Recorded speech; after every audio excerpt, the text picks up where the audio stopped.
प्यार किया है करते रहेंगे, प्यार किया तो डरना क्या? डरेंगे हैं? क्या डरना है? प्यार करने की तुमको हठौती है, जवान हो गई हो, 18 वर्ष के बाद तुम शादी कर सकते हो, तो इसका मतलब ये नहीं है कि तुम अपनी मर्यादा ख़त्म करके जहाँ मर्जी जाओ। कई कई लड़कियों में ऐसी वातावरण होती हैं, ऐसी अदाएँ होती हैं, मानता हूँ औरत देखने की चीज़ है, सुंदरता है, उसको हर कोई देखेगा, सुंदरता बनानी चाहिए, लेकिन ऐसी अदा नहीं बनानी चाहिए जो हमारे बीच विविधता दिखे। सभी धर्म का विनाश करके मैं अपना ही इस्लाम धर्म मुस्लिम धर्म ही हर जगह कायम करूँ, हर जगह उसने मंदिर तोड़वाया, सब कुछ करा। उसी तरह क्रिश्चियन धर्म है, उसी तरह बौद्ध धर्म है। तुम भी आए थे यहाँ 24 घंटा तपस्या करने में, तो तेरे को प्रधानमंत्री बना दिया। अब मेरे को 24 साल तपस्या करते हो गया, तो मेरे बाप ने मेरे को पता नहीं क्या बनाया, मालूम नहीं। अच्छा, मोदी जी भी आए थे वहाँ तपस्या करते? हाँ, 24 घंटा तपस्या किया हमारे नीचे वाली गुफा में। आपका स्वागत है कुंभ मेला में। हम पहुंच चुके हैं कुंभ मेला के जूना अखाड़ा में, जहां पर बहुत सारे नागा साधु हैं। जो सबसे ज़्यादा बड़ा और सबसे ज़्यादा इसमें नागा साधु होते हैं, और जूना अखाड़ा होता है और सबसे मेन अखाड़ा माना जाता है, जो अखाड़ों में सबसे पहला अखाड़ा साधुओं का। तो उसमें आपका स्वागत है कुंभ मेला में। हम ऐसे ही एक नागा साधु के पास आए हैं, जो कि केदारनाथ धाम से आए हुए हैं और मध्य गंगा के पास उनका निवास है। और वो कहते हैं कि वो 6 महीने बर्फ़ खा के निवास करते हैं और 6 महीने अन्न खाते हैं। जब ऊपर सब कुछ बंद हो जाता है तो बर्फ़ खा के ही ऊपर तपस्या करते हैं। हम उनसे मिलवाएंगे। सबसे पहले हम उनके गुरु से आपका थोड़ी बहुत बातचीत करते हैं और उनसे पूछते हैं कुछ बातें। तो आइए उनके गुरु से उनके पास चलते हैं, तो उनसे बातचीत करते हैं थोड़ी। प्रणाम गुरु जी। जय श्री केदार, नमो नारायण। गुरु जी, आपका नाम बता दीजिए पहले, सबसे पहले। मेरा नाम थानापति घनानंद गिरी है। गुफा वाले बाबा, केदारनाथ धाम गुफा वाले बाबा भी कहते हैं। मैं केदारनाथ धाम गुफा में रहता हूँ। तो आपको गुफा वाला बाबा ही क्यों बोला जाता है? मैं गुफाओं में, कंदराओं में काफ़ी समय से गुफाओं में, कंदराओं में तपस्या किया। जैसे गौमुख है, वहाँ भी कुछ समय गुफाओं में, कंदराओं में रहा, बद्रीनाथ में रहा। अब केदारनाथ में काफ़ी समय से रहता हूँ। तो गुफा है, तो गुफाओं में रहने की वजह से गुफा वाले बाबा कहते हैं। बाबा जी, 2-3 सवाल थे। ऐसे मैं भी पहली बार आया हूँ कुंभ में, तो लोगों को ना बहुत जानने को रहता है कि नागा साधु में ऐसा क्या डिफरेंस होता है जो और साधुओं में नहीं होता। ऐसा क्या उनमें डिफरेंस होता है, और क्या क्या वो अपना दिनचर्या ऐसा होता है जो बाकी साधुओं से उनको बहुत बड़ा बनाता है और अलग बनाता है? तो हमारे सन्यासी में नागा परंपरा है। तो ये नागा परंपरा कुछ समय बाद परिवर्तन में लाया गया। तो पहले हम लोग सन्यासी होते थे, सन्यास लेकर के अपनी भजन भाव भक्ति करते थे मानव कल्याण के लिए। तो उसके बाद थोड़ा जो है हमारे मानव में थोड़ी परिवर्तन हुआ। कुछ दूसरे धर्म के लोग, कुछ अधर्म वाले, जैसे हिंदू, मुस्लिम, अंग्रेज, जो भी हमारे भारतवर्ष पे राज करने के लिए आए, तो अपना वर्चस्व चलाया। तो मुस्लिम धर्म आया, तो मुस्लिम धर्म ने चाहा कि मैं अपना ही सभी जो भी धर्म हैं, सभी धर्म का विनाश करके मैं अपना ही इस्लाम धर्म मुस्लिम धर्म ही हर जगह कायम करूँ, हर जगह उसने मंदिर तोड़वाया, सब कुछ करा। उसी तरह क्रिश्चियन धर्म है, उसी तरह बौद्ध धर्म है, उसी तरह सभी धर्म। तो उस तरह हिंदू धर्म में हमने हमारे धर्म में कभी ऐसे नहीं चाहा कि जो ये धर्म है, 4 धर्म है, हिंदू, मुस्लिम, सिख, ईसाई, इसका विनाश ना हो। ये बहुत प्रचलित है, बहुत पुराना प्राचीन है, इसका विनाश नहीं हो सकता। भले हम सरकार चाहे जो भी कुछ करते आती जाती रहेंगे, लेकिन इसका विनाश तो होगा नहीं। तो हम लोग इसका विनाश नहीं करते, इनकी रक्षा करते। सनातन धर्म में इसका मान सम्मान करते हैं। तो नागा परिवर्तन, जैसे कि किसी समय बौद्ध धर्म या और जैसे आए, ये सब धर्म जो आए, हमारे धर्म को, हिंदू धर्म को विनाश करने लगे। तो हमारे जगत गुरु शंकराचार्य जो हम होते हैं, उन्होंने इन सब से वार्तालाप किया कि देखो, आप जो है ठीक है, हमारे धर्म पे, हमारे यहाँ राज करते हो या जैसा भी है आपका वर्चस्व, लेकिन हमारा धर्म का विनाश मत कीजिए, है। तो जो लोग समझते थे ठीक है, जो नहीं मानते थे, तो उसके लिए फिर हार के आना पड़ता था शंकराचार्य जी को। तो उन्होंने, शंकराचार्य जी ने फिर अपने धर्म को बचाने के लिए नागा फौज बटालियन तैयार किया। नागा फौज, नागा फौज, धर्म का बचाव करने के लिए, धर्म की बचाव करने का, अपनी हिंदू धर्म की बचाव करने के लिए। तो नागा फौज ये जो धारण किया, तो ये सन्यासी से निकाले गए, अपने ही सन्यास परंपरा से। उनको नागा क्रिया दिया गया, नागा परंपरा दी गई, अस्त्र दिया गया, और कुछ अलौकिक मंत्र तंत्र की शक्ति दी गई, और फिर उसे सेना बना करके तैयार किया गया। इन्हीं में कुछ हमारे इसी नागाओं में कुछ कैप्टन होते हैं, कुछ जनरल होते हैं, कुछ कर्नल होते हैं। ये हमारे धर्म के हिसाब से जो आज के टाइम में आर्मी करती है वो पहले कई टाइम में नागा साधु करते थे। नागा साधु करते थे और कुछ अभी भी हमारे परंपरा में इस तरह है। तो अभी थोड़ा गुप्त हैं, गुप्त तरीके से परंपरा से है। तो पहले प्रचलित होता था तो हम लोग युद्ध करते थे। कुछ समय पूर्व हमारे अखाड़े में 52,000 नागा बाबा की फौज एक साथ बटालियन होती थी। कई कई लड़कियों में ऐसी वातावरण होती हैं, ऐसी अदाएँ होती हैं। मानता हूँ औरत देखने की चीज़ है, सुंदरता है, उसको हर कोई देखेगा, सुंदरता बनानी चाहिए, लेकिन ऐसी अदा नहीं बनानी चाहिए जो हमारे बीच विपरीतता दिखे।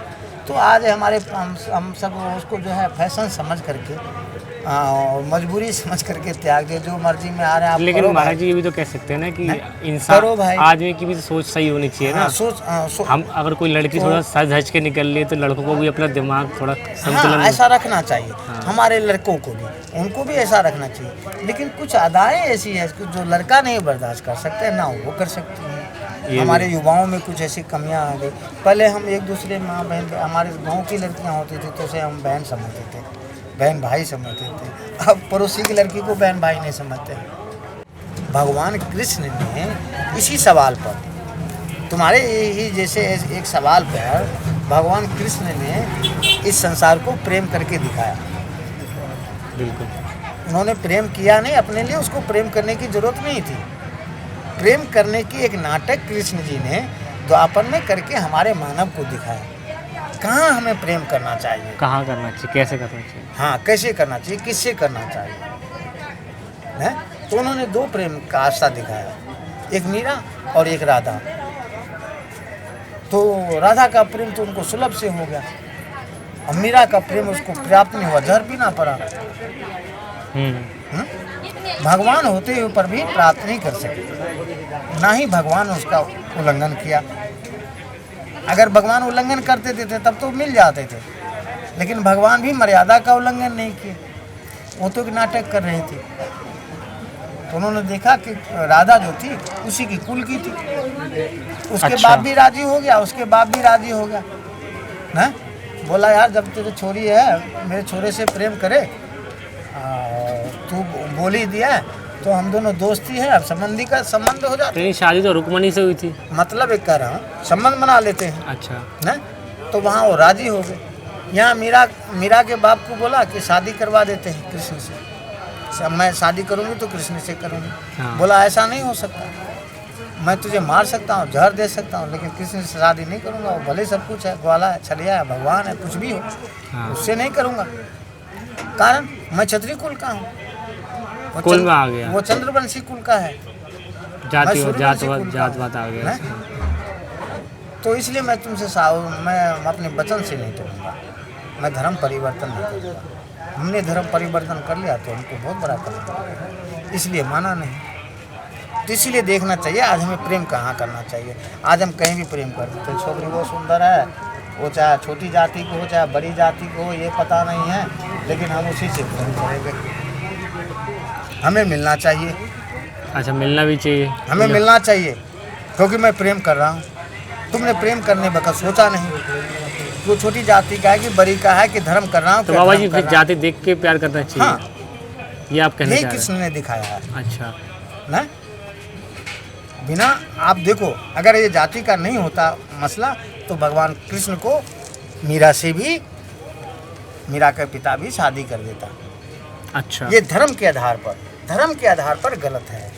आप ही ने आपने प्रेम किया ना, अपनी खुशी के लिए आपने वो किया है, अपनी खुशी के लिए आपने ना धर्म देखा, ना अपने माता पिता की धर्म देखा। महाराज जी एक बात बताएं, ना अपना कर्म देखा। महाराज जी एक सवाल था, प्यार आप जैसे कह रहे हैं कि जाति देख, लेकिन कभी कभी होता है ना कि हमें कुछ सच्चा प्यार किसी को देख के हो जाता है, तो किसी इंसान को जैसे आपको क्या बताया, ये मन तो क्या है, बिना पंख की है, चंचल है, मन चंचल है, हर किसी पे आता है, हर किसी पे। आप किसी भी व्यक्ति से पूछ लो ना, वो प्रेम भले ही एक से करता हो, लेकिन ये मन बिना चंचल है, वो किसी पे भी जा सकता है।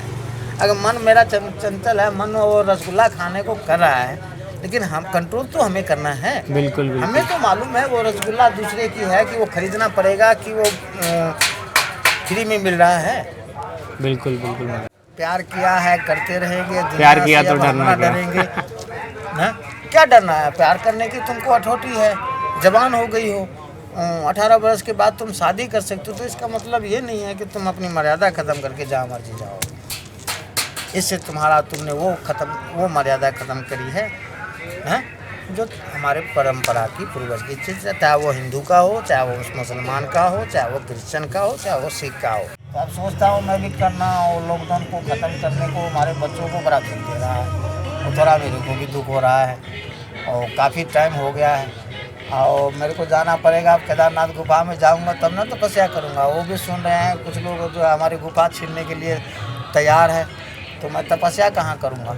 अब गुफा कौन छीन रहा है? अरे सुन रहे हैं, उत्तराखंड सरकार हमारी गुफाओं को लेकर के फॉरेस्ट, वो क्या कहते हो, टूरिस्ट बना देना चाहता है। Tourist place. तो हमने बोला भाई हम तो टूरिस्ट प्लेस बनाने नहीं देंगे, हमारी तो ये तपस्या की जगह है, मैं यहीं से कुछ अपना काम करता हूँ।